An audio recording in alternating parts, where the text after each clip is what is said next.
હમણાં હું ભરતભાઈનો તો લગભગ બોલ્યો છું, જેણે 51 લાખ રૂપિયા પહેલું દાન કર્યું છે સુવર્ણ પાઘડીથી, એ બંને ભાઈઓ સન્માન કરવા ઈચ્છે છે તો ઝડપથી ભાઈ આ સન્માન આપણે લઈ લેશું. પૂજ્ય બાપુનું સન્માન કરવા સુવર્ણ પાઘડી એટલે સોનાની પાઘથી. બરો ભગવાનનો ભેળો આવશે ઠાકર વેલો નાથ ગંગાનો રે મેળો.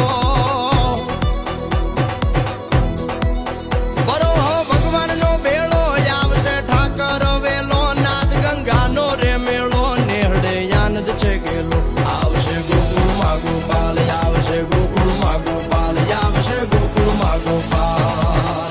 ઠાકર ઠાકર નો છે નાદ ગુંજશે ગગન મારે હાથ રચા